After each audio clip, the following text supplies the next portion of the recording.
Hi, everyone. Welcome back to Morning Cup. I'm so honored today because I have Legacy with me. Legacy Patino is not only co owner of Real Solar, one of the fastest growing solar sales companies in the US, he is connected to some of the largest business influencers in the game, president of multiple companies, and an up and coming hip hop reggaeton artist. Thank you so much for being here today, Legacy.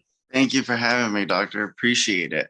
Absolutely. It's a complete honor. So, I would love for you to really just share your journey with us, how you got here today. I know there's been ups and downs and everything in between, but I would love to hear it from you and everyone else for them to hear it too. Yeah, well, I mean, the journey really started when I was 21. When I was a kid, I knew I wanted to be famous or I wanted to do something big. I always had big dreams. But when I was 21, I decided to throw my own concert, and it kind of just showed me what I was able to do myself, like where Mm. I put everybody's opinions out of the picture, and I just went for it because everybody was telling me, "Dude, don't do it." I wanted to do a concert in the middle of the desert, and this Mm. was in Yuma, Arizona. So like, there's a lot of desert everywhere. I'm like, well, I could, get a stage out there. I could figure out how to do it, get some races or something, like something fun. So I started making flyers. I started doing like all the fundamental business practices. And not because like I knew what I was doing, it just seemed like that was the right thing to do. Like get the word out, let people know. And I remember there was a lot of people saying, like, dude, don't do it. It's going to get raided. No one's going to show up. That weekend's like this event. So I just ignored everyone. And I was able to get the stage out there, talk to DJs, talk to a bunch of people. I got a taco truck out there in the middle of the desert. At the end result, I ended up having about 2,500 people show up. So it lit up the desert. There was razors and quads and trucks, and it was crazy. I couldn't believe it. I couldn't believe that out of an idea, I was able to bring that many people in one place in the middle of the desert. So from that point moving forward, I was like, man, if I was able to do this, what else can I do? Right. And that's really when I started taking my ideas and my dreams serious, where I was like, well, I've had all these business ideas. I've always had these ventures that I want to do. Like now I'm going to start going after it, and I'm going to treat it the same way that I treated this. And really what that showed me, because it was just so fun for me, it showed me how to get the word out. It showed me how obsessive to be with something, because I literally would wake up and think about that, and who am I going to tell, and how am I going to give out flyers. I was giving out flyers when I was putting gas at the gas station.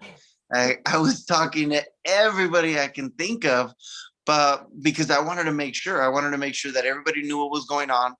And the funny thing about it is when I was promoting it, I didn't say my event. I promoted it like a third party. Hey, did you hear about this event that's happening? Did you hear that Yeah. they're having these freaking races? So I made the third party and elevated it. I Yeah. didn't make it about me. I made it about that event. And Mhm. it allowed a lot of people to get behind it. Like, no, dude, I haven't heard. Like, how do I get involved? So it was perfect. Like it it gave me a great realization and a valuable lesson, you know, to really focus and zone in on what you can do, what your capabilities are. And there's going to be ups and downs. I mean, there's been so many ups and downs between that point to now, because it wasn't always like that. It's not just you come an idea, you put all your effort, and then it works. You Right. know, there's a lot of other factors, and I started learning that throughout my journey. Started my first business a couple years later, ended up having to close the business. I got sued by somebody that I trusted, because I had a delivery concierge service, and it was called Autopilot. Like whatever you need, call Autopilot. It's like Oh, Uber Eats, but yeah. backwards. You know, I didn't give you options of food. I let you call me and tell me what you needed. And it didn't matter what it was. So Yeah. definitely a concept I want to bring back. Mhm. People would call if they bought a new TV and they just needed a hand with somebody holding the TV up, or if they were out of town for a week and they had a farm and they had to give their animals food every 6 o'clock every day, that we Yeah. would send somebody out.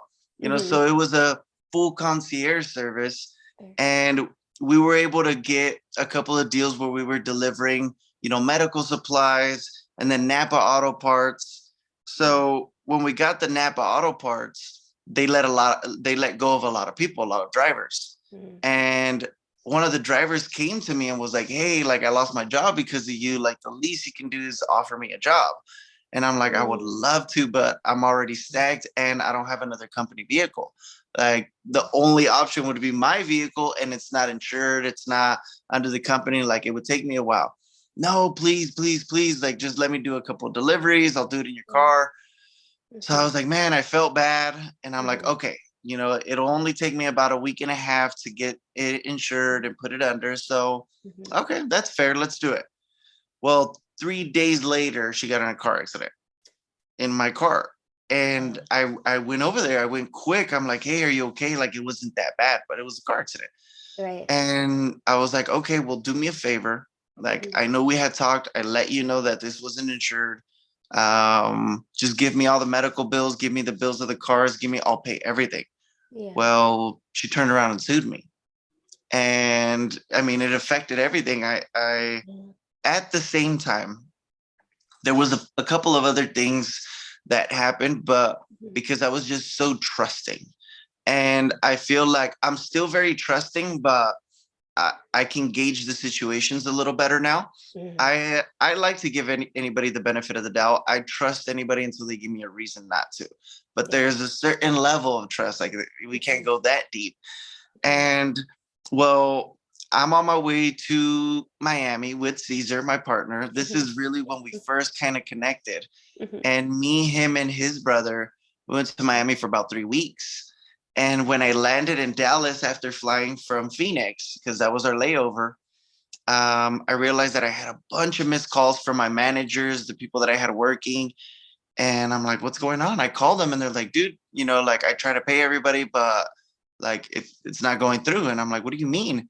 So I had about an hour and a half layover. So I'm looking into it, I'm digging into it, and I start realizing that none of my accounts are working. Everything's frozen. Like I could see my amounts, but they were gray and my accounts looked weird. And I'm like, what the fuck is going on? So I Mhm. started looking through emails and I started seeing that there was emails of Mhm. like audits and they needed to inspect this and the court orders and all this stuff. And I'm like, oh my God, like no Mhm. way. Yeah. So now I'm on my way across the country, and this literally happened as soon as I leave. So I'm out there for 3 weeks. Mhm. Like Napa no longer wants to work with me. My accounts, I had to pay everybody out of my savings and pause everyone because I'm like, well, shit, like, how can you guys work? And I don't know how I'm going to get you guys paid. Mhm. And my managers ended up getting in a fight. So by the time I came back after those 2 weeks, I didn't have any money. I didn't have my business. Like I literally came back to nothing. In a great situation. Mhm. And getting all that news showing up, I got the last little piece of news and ended up with an eviction notice on my house. And I'm like, what the hell? Because we had done a owner to owner. And I'm like, I mean, I've been paying him. So Mhm. started digging into that and found out that he wasn't making the payments. Like he was taking the money and he wasn't making the payments. So I didn't Mhm. have any money to pull out the 11 grand that he hadn't been paying for us to keep the Mhm. house. So I lost my business. I lost my house. I had Mhm. to, at the time, I had to get my wife and my baby girl out of the house and basically move her back in with her mom. Mhm. And I was so at such a low point in my life, Mhm. because I just felt on top of the world. I was like, how is this happening to me? Like Yeah. I built a successful business. I was doing so good. I felt on top of the world. Like now I'm a Mhm. failure. Like what the hell? How did this take place? Mhm. And I remember I was scrolling through Instagram and I saw one of Brad Lee's posts, Mhm. and he said something about like you're trying to get these connections, like you're never going to connect with a top tier person without becoming one, or like purchasing their services. And I'm like, well, like, how do I become one? I got to get around Brad. Like, I don't know what I'm going to do, but I know I need to get around this guy. And I remember walking inside after I had told my wife and my wife and my daughter was little, that we were gonna have to leave the house, and it was horrible. It was a horrible situation. Like I literally recited it outside how I was gonna say it over and over because I felt so ashamed. And after I let her know, I told her, I was like, "Well, I'm gonna work for Bradley." And she's like, "What do you mean?" I'm like, "I'm gonna work for Bradley. I don't know how I'm gonna do it, but I know that that's the move." So I reached out. He ended up connecting me with his sales manager. And then I ended up leaving to Vegas for an interview. So about 3 days after that, I got hired and started working at Lightspeed for Brad. I was one of his salesmen. And that's really when things started, shifting because my network started growing because of Brad. And I just started outworking everyone. I was working at a level that I knew no one would keep up or no one would even want to, because there's like the standard, then there's exceeding, and then there's just literally as much as you can. Having that work ethic and treating it that way, especially because I had lost everything. Like at that point, it was like, dude, you can only go up from here. Like you better not backpedal after all of this. And I ended up like becoming his operations manager for the entire company. That's where things started shifting for me, because I started realizing that the things that I was doing for that company, I could do for myself. And I was building out structures and systems and trainings. And I had to remember that Caesar did solar. And I'm like, man, well, that's high ticket. Like, how do I connect what I learned here in my network with this high ticket item in Caesar? And Michael O'Donnell ended up becoming one of my clients. And after that, it was like, this solar stuff makes so much sense. Like, I need to call Caesar. I need to tell him to come here and we need to figure something out. I ended up introducing him to Michael O'Donnell. I was talking to Brad about it. I was able to make all those connections and basically be like the glue or the connector, and like finding the value of everybody's points and presenting that value, not letting them kind of just show up and meet each other. It was like, well, Caesar does this, this, and this. Michael O'Donnell, you do this, and this is what I think we can do. And then Brad, like, you bring all this. Caesar, you bring this. I bring this. Mike brings this. This is what I think we can do. And it just gave that direction. And I mean, now looking back, it's like, wow, like it was so worth living in my car and showering at Planet Fitness and working all those hours, because this was really the vision. This was the reason why I left. It's what I saw that was possible, and to actually execute it and get it done. I mean, it was emotional for me at the awards, because that was the same room. I was looking at the awards and I was looking around and I'm like, man, like just 3 years ago, I was living in my car and now look at us. Yeah. So yeah, it's a little bit about my journey and kind of like the key points of what brought me to where we're at today with Rio, with Caesar, with Brad, and now having the ability to be my own resource for my music, for my videos, my promo, because all those same business connections, like the videographers, the marketing team, it works the same. You just have to understand the business. Yes. But super excited to be where we're at and take it to the next level. Like, what's next? How can we like show everyone else how to do this? How can we become the bridge for those people to where maybe someone is in the position that I was in and they're looking at this like, this could be it. Like, this could be the transition. And it really doesn't matter like what point in life you are, as long as you make that decision, as long as you understand like, this is where I'm going to go, this is where I'm trying to be, and I need to become that person. And it doesn't matter if you don't have resources. I mean, I didn't have money, I didn't have a place to live. All I had was my car and about like $100 that my uncle let me borrow. Like, dude, well, I've been in your position. Here's $100. Like, here's some food, here's some gas. Like, go kill it, And yeah, after I got to Vegas, it was sad. It was sad leaving my kid.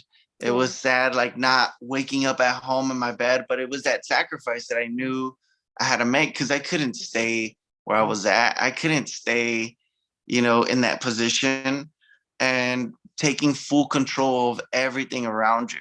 I love your journey of just how you got here today. And just even starting when you were 21, being able to use the resources you had at hand and using that third party. I think that always works a little bit better than us saying, hey, buy my product or hey, do this. Yeah. But really being able to build the hype. But it was just like the beginning of where you are now. And the fact that you persevered and you had so much determination, continuing to move forward in any way, in any capacity you could, but that you were able to find a way to make things work, being able to be the connector, the bridge. And I feel like that's been a trend throughout your life as well, of just knowing you have the work ethic and putting it in.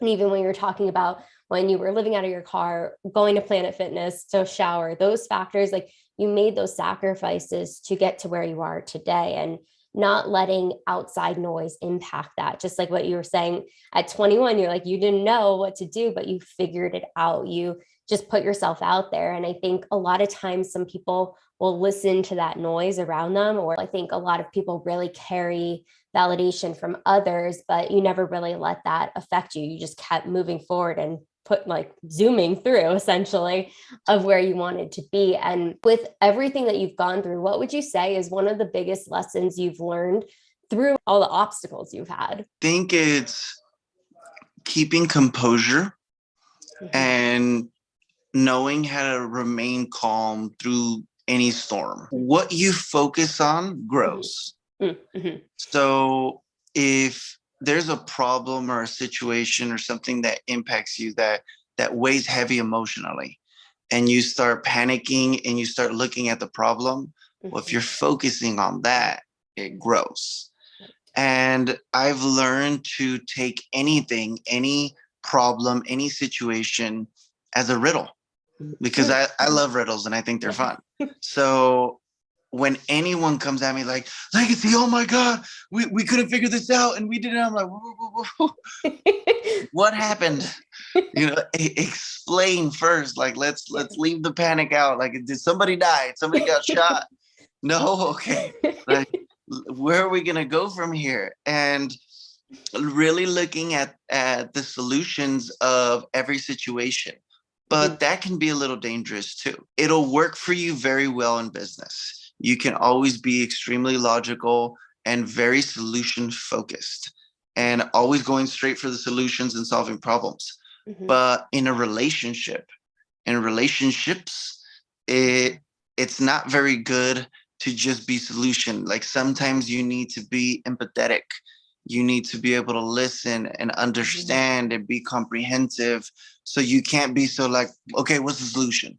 You have to dig in and like, what happened? What's going on? How does that make you feel? And have that balance, because I feel like even though it's so powerful and it's one of the biggest lessons I've learned in business, like always going for the solutions, like minimizing the time frame of the problem. In relationships, it's been hard, because sometimes people will be like, I mean, you don't care or you have no empathy. And it's not that. It literally was always the fact that I'm like, well, I'm trying to take you out of that problem and get you in the solution. Right. But as another human being, like they want to feel that comfort. So it's dangerous. I wanted to make sure I hit both points because those were two really big lessons in my life. I started moving super fast. I started getting a lot of things done, but then I started seeing a lot of my friends and a lot of people start dropping off. And in my head, I'm like, well, that's business. I've heard it before. That's what happens. But I got so lost in the business. I got so driven and nothing else mattered, which it's good to have that obsessive focus, but you have to remember what you're doing it for. And you have to remember why you decided to do that in the first place. Who are the people that you said were going to reap the benefits and have that? So having that importance and knowing like it's just as important as it is to build your business and do the things that you're wanting, and nurturing your relationships, your family, your people.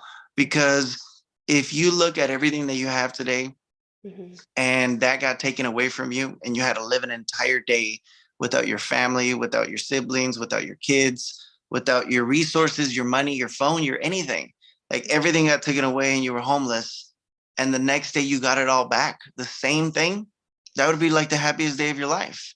Mhm. And to be aware that like you're waking up and it should be the happiest day of your life every single day. Like sometimes we get so lost and so deep in it that we lose gratitude, and we don't understand like the people that were there for us from the beginning, like, are the Mhm. people that are always going to be there. You invest time with them because they don't want your money, they want your time, they want Mhm. your presence, they want to be heard, to be Mhm. understood. If you have a significant other, like they just want to be understood. They want to be Mhm. heard. Mhm. They want to know that you care about what's going on and what's going on in their life, and that their stuff is important as well. It's not just about you. Mhm. And those were such pivotal moments in my life because, again, people can argue and say, dude, you're about your business, you're running it, like everybody should understand. It's like, well, yes and Mhm. no. Like Yeah. maybe you can find the team that you're playing the sport with, but in Mhm. any sport, when they're not in the game, they're in real life. Yeah. Sometimes you got to learn to walk out of the game. Like you have to leave it on the field and Mhm. then go home and disconnect. And I think it's hard for like people like us because Mhm. we're building something, it's our baby, we want to invest all the time, but Right. we have to understand that. I mean, how different would things be in what you're doing on a day-to-day basis if they told you that you had 2 weeks to live? Right. And if Mhm. it's completely different than what you're doing now, that should be a reality check. Yeah, absolutely. And it's just you were like touching on so many points that I'm like, yes, yes, yes. When it comes to like having that harmony and integration between business and our relationships, because I do think relationships are so important. And just like what you said too, it's being able to understand, yes, some things are business, but it's those relationships we have, even with networking and nourishing those relationships of being able to connect people because you've listened, you understand where they're coming from or where their pain point is, and being able to resolve that, but you're also being able to give room and space for it because it can get a little convoluted if you're just focusing on business and the relationship and the feelings and all of that stuff. It can be a little bit overwhelming if the person isn't being heard or understood, but being able to take a step back and really looking at where do your priorities lie? Where do you want to put your time and your energy? And knowing that there's going to be some sacrifice, but it's also looking at the bigger picture too, because sometimes we can get lost. I know I've done that. I know so many other entrepreneurs, but it's Uh, really understanding what are your priorities. Like that's one thing I always do is I have like my top 3 priorities. What did I do for my business? What did I do for my health? What did I do for my relationships? Even if it's mm, sending a quick text to somebody I haven't talked to in a while, but it's really being able to make sure that you're staying in contact with those people because people at the end of the day, like you said, if everything's taken away, what do you have left? So yeah. really looking at that. So I love that you brought up both points and bridge that so beautifully together. So when it comes to outside of all the lessons you've learned, what is maybe 1 or 2 big success stories that you've had? I know you shared a few things, but things that really shifted everything for you. Well, I would say partnering up with Caesar is one of them. We have a very similar dynamic. We're different, but very similar. Caesar is the one person I've met in my life that I could come to and be like, yo, next week, we got to build a rocket. And he wouldn't be like, what are you talking about? He'd be like, fuck, who do we talk to? Like, who do we got to talk to? Like, if that's what we're doing, then that's what we're doing, Mhm. So we were able to work so well together because I was always running by myself. I Yeah. would always bring things up like, dude, I'm gonna take over the nation. I'm gonna do this. And people are like, bro, that's a lot of work. Really? You think you're gonna do that? Mhm. And when I started talking to Caesar, he was like, yeah, dude, like, how are we gonna do it? How would you do it? What's the move? And really started digging into that.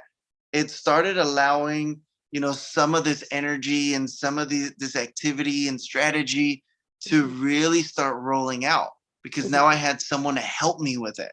Yeah. And the level of trust, and it's like we're brothers. We Mhm. haven't known each other for that long. We've known each other for about 5 years, Mhm. but it feels like I've known him my whole life. Mhm. And the way we operate is the way that brothers operate. You know, we've always had each other's back.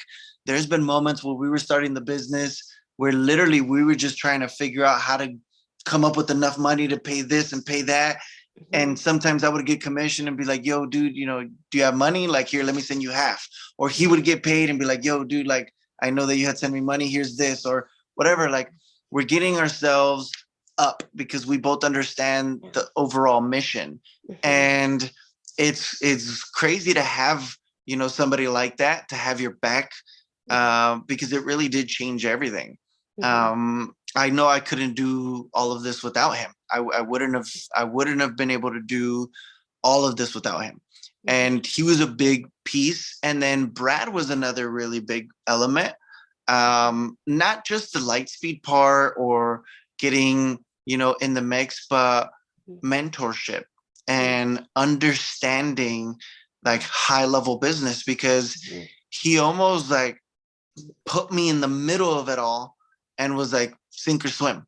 Mhm. So Mhm. I'm like, I didn't come all this way to sink. Like I'm swimming. Yeah, I'm swimming and pedaling like I don't know how, but I'm gonna make it work. And it caused me to fast forward my learning. Mhm.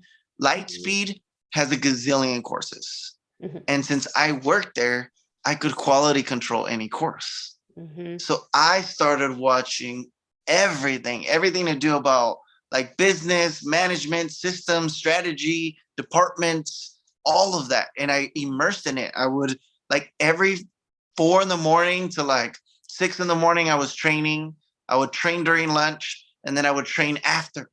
So I could Mhm. learn as much as I could. So in the work hours, I was punching and trying the new strategies. So between Caesar and Brad, those two were pivotal moments. Like those connections really changed up the game for me. And it made me realize that it wasn't moves, it wasn't ideas. It, it, Mhm. it's it's not all that superficial stuff. It's Yeah. who. It's who changed it for you.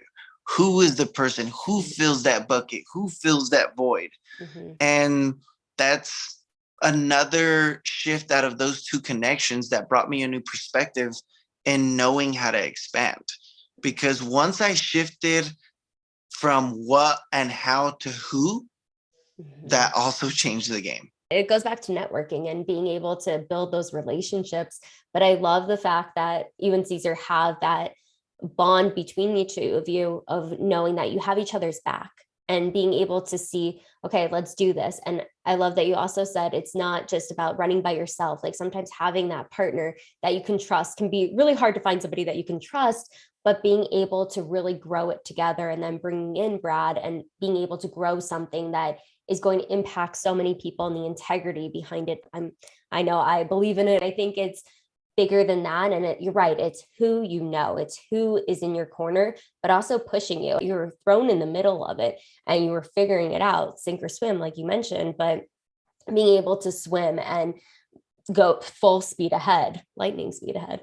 I had to throw it in there, but but really being able to see the potential, and it's everything that you've already believed in and all the work ethic you've had, but bridging that with two individuals that were able to take it to that next level together. And I think everybody is really helping everybody elevate, and that's what it's about too. No one's being left behind, and that's what Yeah. I'm hearing. It's just really being able to understand, okay, what are the needs, and let's do this together step by step, even if it's building a rocket. I mean, that might be the Yeah. next thing, solar on a rocket, it might be being invented, who knows. Yeah. But I can appreciate that. And with that being said, what are maybe like 2 or 3 tips that you could give entrepreneurs on the journey that have been really helpful for you? I would say keep it simple. Mm. Don't overcomplicate it. You're never going to know exactly what to do. It's never going to be the perfect plan. Even if you come up what you think theoretically is the perfect plan, it's going to change. Mhm. So the best thing to do is to have an idea, have an educated direction, Mhm. even if it's vague, and run at it. Run at it and figure it out and Mhm. fail up front. Mhm. So that way in the back end, you're running full speed. And the second thing I would say is always deposit value into other people. Mhm. Don't look at someone with how you can take advantage of that relationship, how you can benefit by making that connection. It keeps you from making high level connections. They can see it, they can smell it, they can hear it, your questions say it. So when you're networking with high level people, when you're like getting in the mix with business owners, always look at what you can bring to the table to them, how you can be a resource or a value. And I'll give a quick example, like even in solar, for example, if I'm looking to connect with a roofer, I'm not, hey, Mr. Roofer, like I have solar. Like if you send me a referral, I'll give you $1,000. Like that's not appealing to them. They have a business that they're running. Right. You know, show up and be like, hey, Mr. Roofer, I have about 30 sales guys. We always run into roofing situations. How can I send you business? Mhm. Now the conversation is completely different. And then at the end of you finding out how to send a business and tie it into solar, then he's going to ask you, so what's with the solar thing? Mhm. And really just approaching everything that way, like keeping it simple, don't overcomplicate it, take massive action, and then always be looking to deposit value to others. I think those are phenomenal. Tell us a little bit more about Real Solar so people listening might be more interested or know a little bit more about it as well. Yeah. So Real Solar is a sales organization that focuses on selling solar. But what we're building in our culture and as a group is an ecosystem, because it's not just about the money that you're making with that vehicle, it's what you're going to do afterwards. So we're building a network and an ecosystem that combines multiple businesses, multiple industries. Right now, personally with Mhm. Caesar as well, like we're getting into real estate, we're getting into commercial real estate, like Airbnbs. um a lot of our goals are in sync, like we kind of just put them together because it's like, well, shoot, we already did this together, might as well do it all. Yeah. So um part of my goal in life is to uncover the rest of the world, like Mhm. the rest of the ocean and then the forests and all that stuff. So being tied with solar and Dr. William Hoff that does 3D printed homes, Mhm. like we can clean the ocean, take Mhm. that waste to build 3D homes, and then put solar on those houses. And now we're cleaning the ocean, we're helping the environment, and even the houses are built with the same material that they used to build the pyramids. So they're fireproof, they're everything, and they're good for the environment.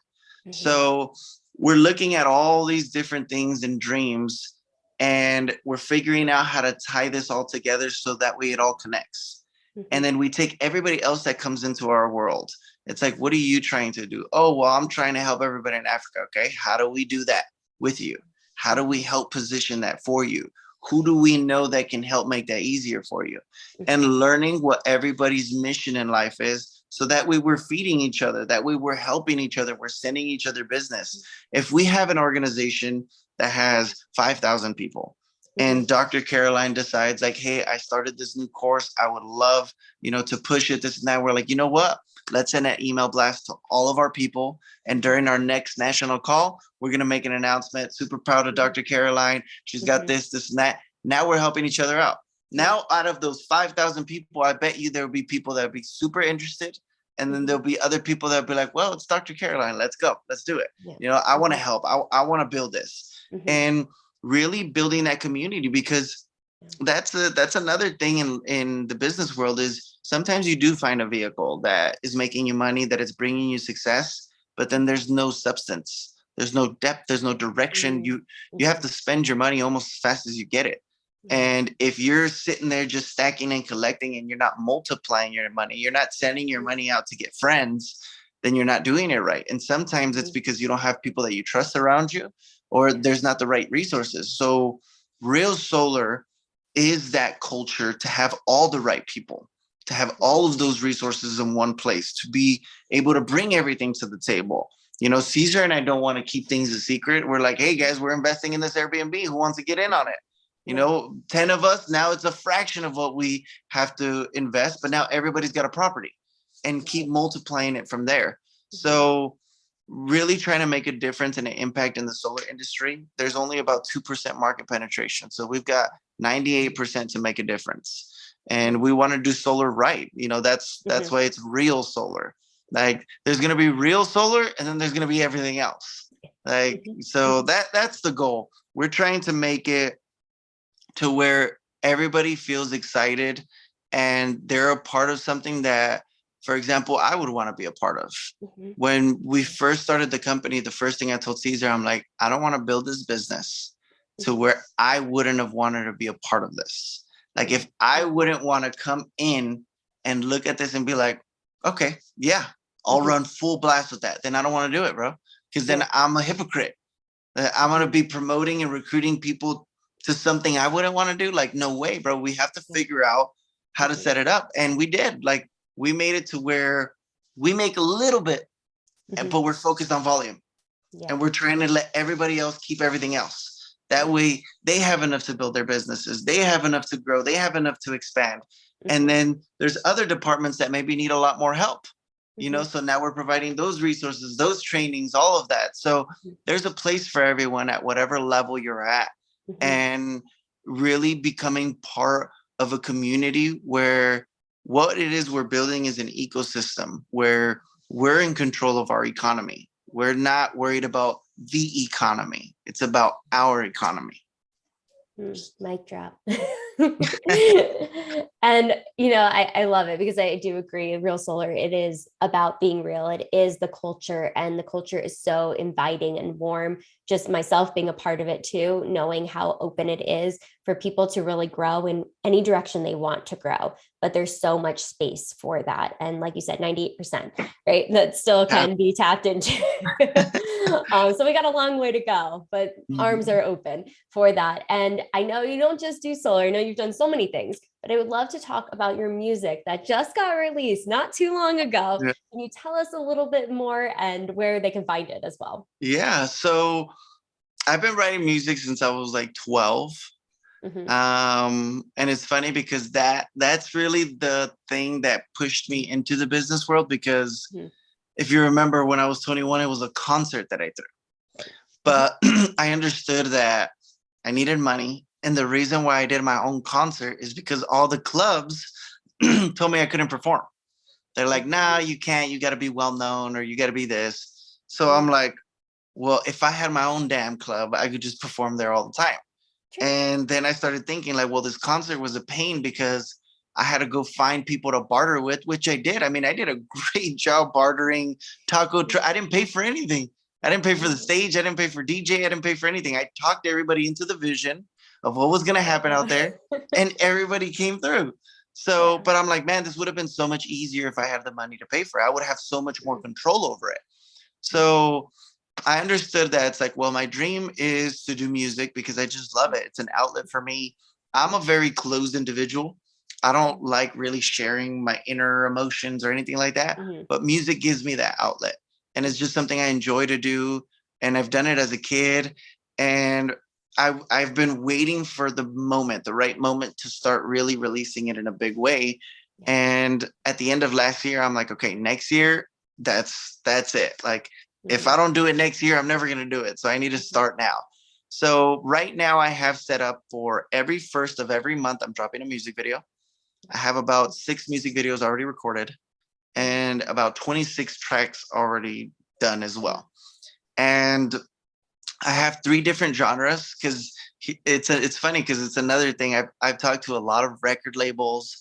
Cesar and I have been talking a lot like, dude, things are going to change because really big record labels have reached out and offered. Now, this next weekend or so, I'm going to actually go to the studio out in Mexico, one of the biggest record labels on earth, for like the Latin space. So we're looking at all these moves and how we're taking advantage of those situations. And it's like, well, things are going to be a lot different once this really starts blowing up. But all of these different record labels, I write 3 different styles of music, but really I write a lot. But my niche, what I'm gonna focus on is like reggaeton, Mhm. corridos tumbados, which is like a new trend in Mexico. It's like Mm. old school corridos mixed with like trap. So it Oh, sounds pretty cool. And then yeah. hip hop. Mm. So it's just gonna be reggaeton, corrido, hip hop, reggaeton, corrido, hip hop. Like that's how I'm gonna be dropping them. Mm. And I know that multiple record labels that I'm talking to have picked one genre and said, this is your genre. Scratch everything Mm. else. And then the record label in Mexico was like, it's the corridos tumbados, forget everything else. And then Mm. another one was like, oh no, it's Macarena, forget the other one. So I'm like, I'm Mm. just gonna do all of them. Like Yeah. you guys can pick the one you like. I'll work with you in that avenue, but I'm gonna keep writing all the ones that I want because I Mhm. don't want to limit my art. I don't want to limit what I do because now I'm gonna be like zoned in on one specific thing versus writing what I feel, writing what inspires me and what Mhm. the whole purpose of doing music. Mhm. And that's kind of something that I had established early on was like, I'm not going to get to a point where they're going to manipulate my art. Mhm. They're going to manipulate what it is that I'm doing and why I'm doing it. Yeah. And that's why I focus so much on doing this part because I don't need those damn record labels. Mhm. You know, I have my own marketers, I Mhm. have my own like influencers, my own strategies. I can do my own events, I can do my own concerts. So really, I don't need them. It's Mm. collaboration. And I want to stay true to who I am. I want to stay Mm. true to my music because if people like my music, that means they like me. Yeah. If I start changing my music to Mhm. suit the masses, they're gonna fall in love with that third party. Like Right. if there's anything that I want to keep me and Mhm. just make sure that that's being represented as that, it's my Mhm. music, it's my art, it's part of who I am. So Legacy First Class or Legacy Patino on Spotify, Apple Music, YouTube, like you name Mhm. it, it's on all of them. Every first of the month, I'm going to be dropping a music video. Mhm. So the next music video is actually going to drop like in a week or so. That's going to be my first like corrido tumbado, and then it's going to go into the hip hop. So I'm super excited. I've gotten a lot of traction. I'm actually number 7 right now in Colombia Oh. with the Oh, first wow. track. Congratulations. I didn't know that. Yeah, no, it's my marketer was like, dude, you're blowing up in like Morocco and Colombia. I'm like, what? He's like, yeah, dude. I'm like, well, dude, I guess we got to go to Colombia. Let's go do a concert out there or something. There you So, go. yeah, but it's exciting. It's exciting Mhm. to see it grow, and it's a dream come true. Mhm. It's something that I had decided that I wanted to do when I was 12, and I'm 28 now. So what? 16 years later, finally able to do it. Mhm. And it's that consistency, that grind. Everyone's tried to talk me out of it. My parents, Mhm. uncles, cousins, everyone's tried to talk me out of it. It's like, dude, like drop that. It's not realistic. Like, what are the odds of you becoming famous or doing it? It's like, dude, I'm not doing it for that. I love music. Like, Mhm. I'm gonna continue to do this for the rest of my life, whether I'm famous or not. Yeah. Like, it's me. Like, leave Mhm. me alone. No, I love that you're not, again, listening to outside noise. Like, of course, your family wants to protect you, they love you, and they want to see you do well, but it's not about that. It's not being famous. It's really about just taking hold of what you truly embody, which is being able to express yourself in a different way. Because some people do it through art or writing, but writing through music and being able to really put lyrics to what you're feeling inside, but in so many different avenues as well. Because you're right, a lot of people will be like, focus on one thing, just focus Mhm. on that. And I understand that. I have an unpopular opinion about that. I think you can focus on multiple things. You just have to be very strategic of that and how you execute. But I love that the passion was there and you didn't ever give up on it, because a lot of people say, okay, I didn't make it the first year or second year, but you always had that dream and now it's being fulfilled 16 years later, but you're not allowing anyone to move in your way of continuing to do what you want to do and what you're good at as well, because your music is amazing. At least the first one I've heard. Can't wait to hear the others.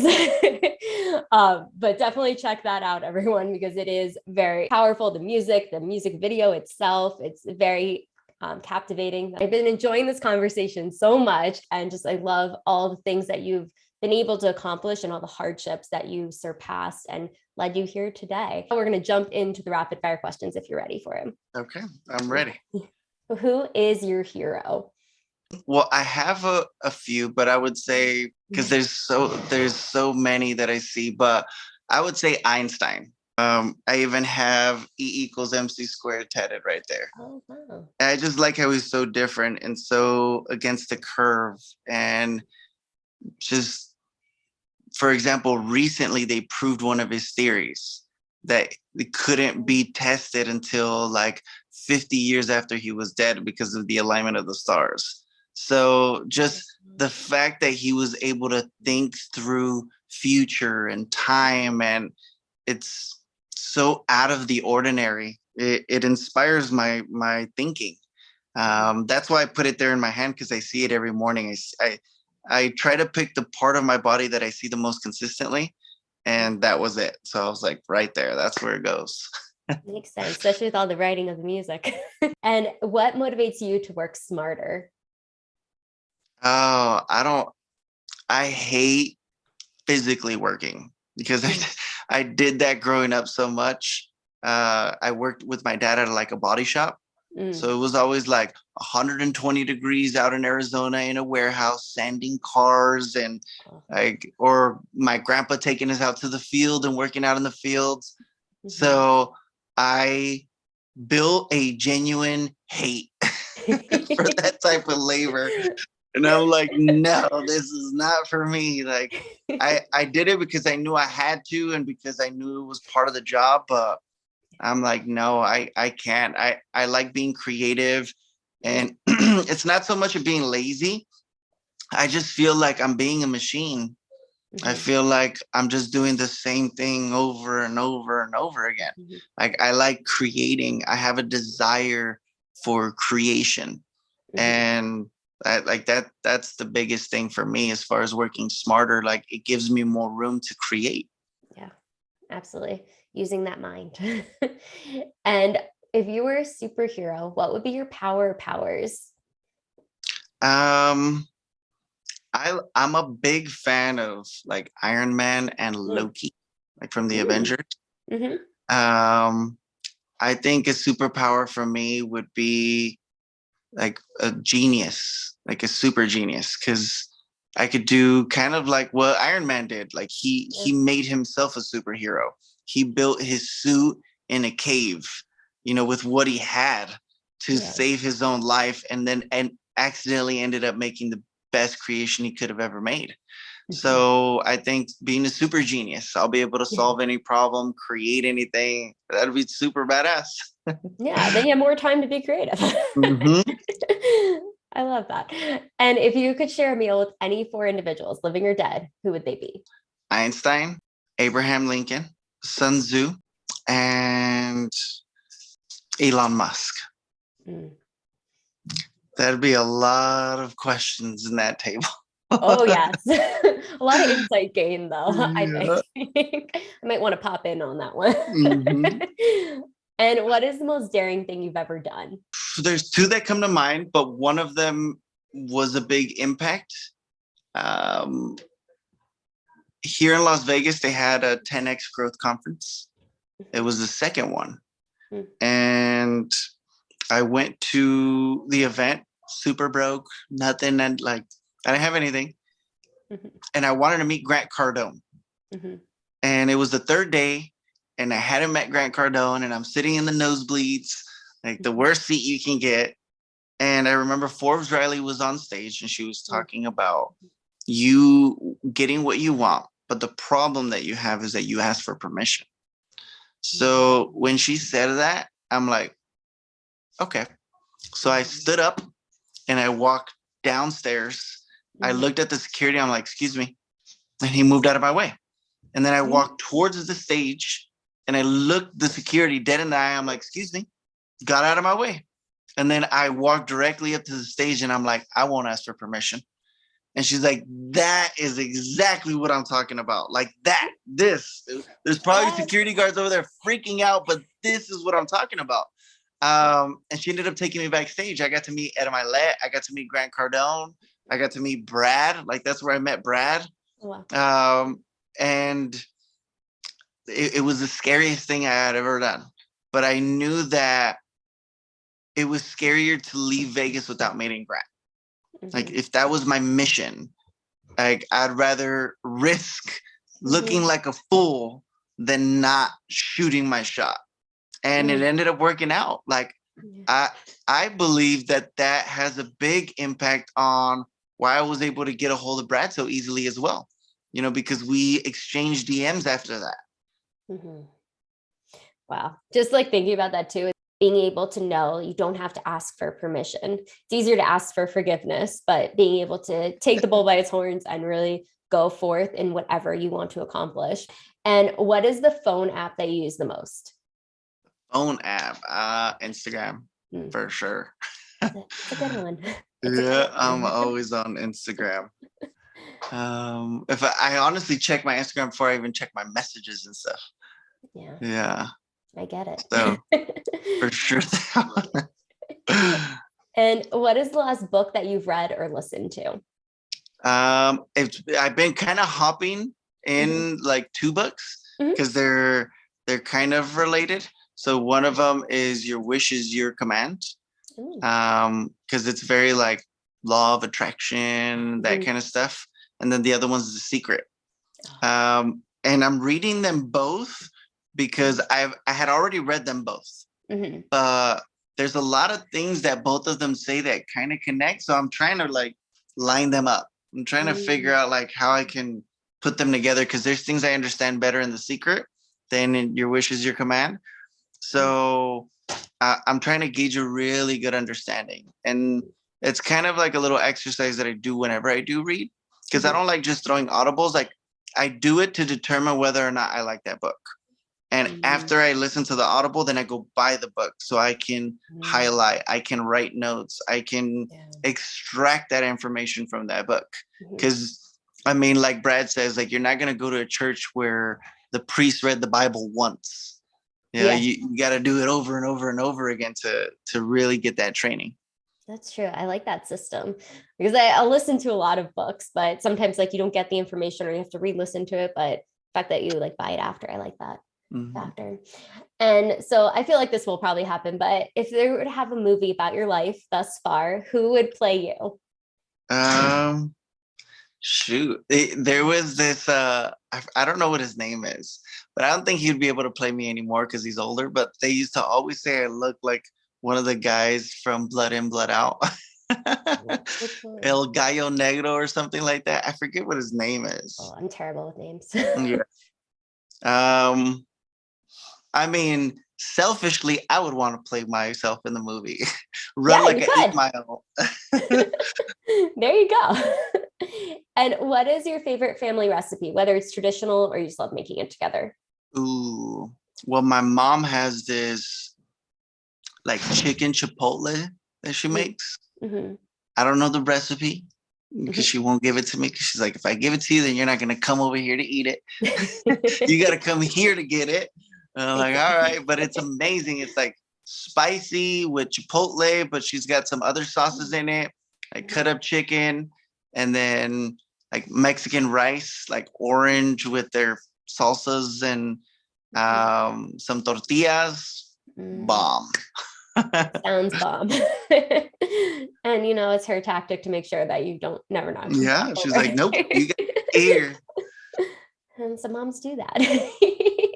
And if you had to describe yourself as an animal personality type, what animal would you be? I would say an elephant. Hmm.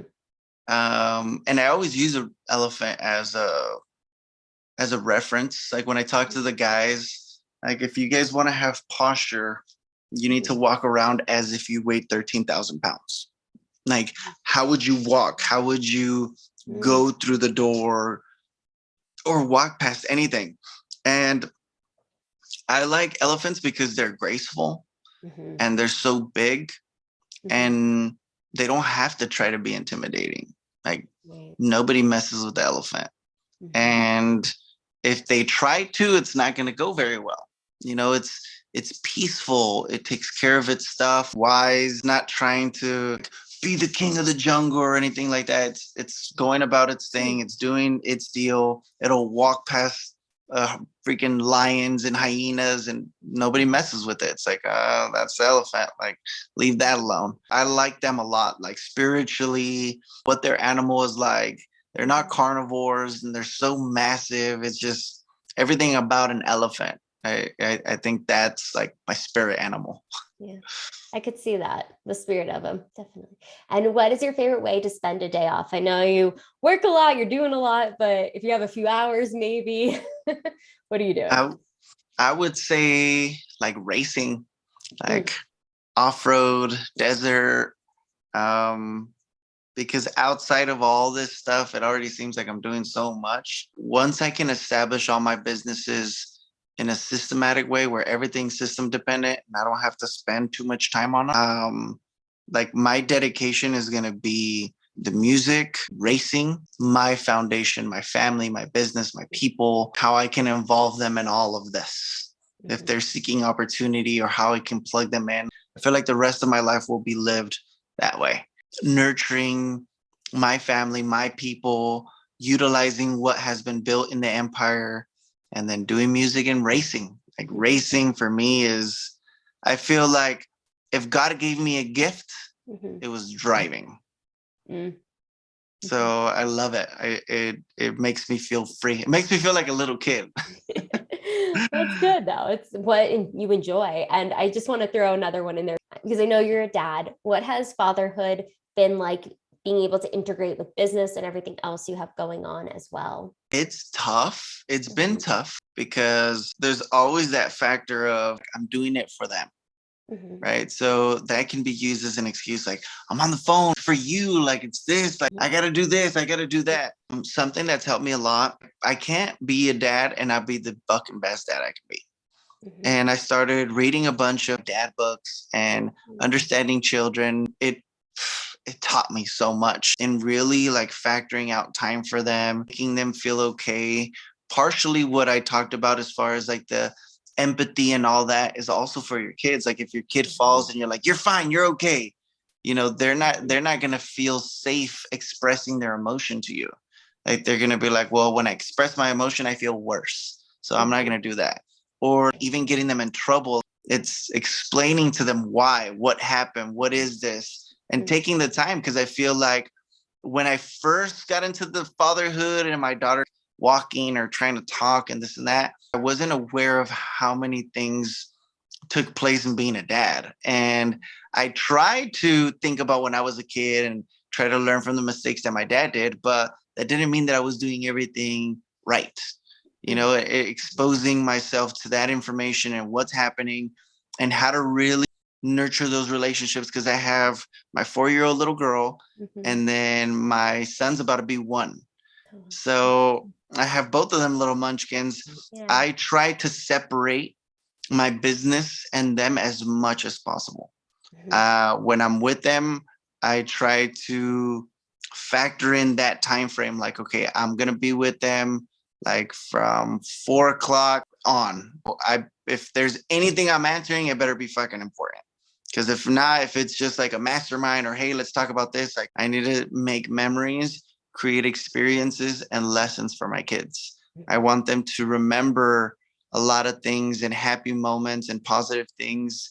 Because again, like if I go tomorrow mhm, and their last memory of me was me being an asshole or me getting them in trouble, or mhm, like I can't live with that. And last year when I went to prison in Mexicali, mhm. uh, that all I could think about was that.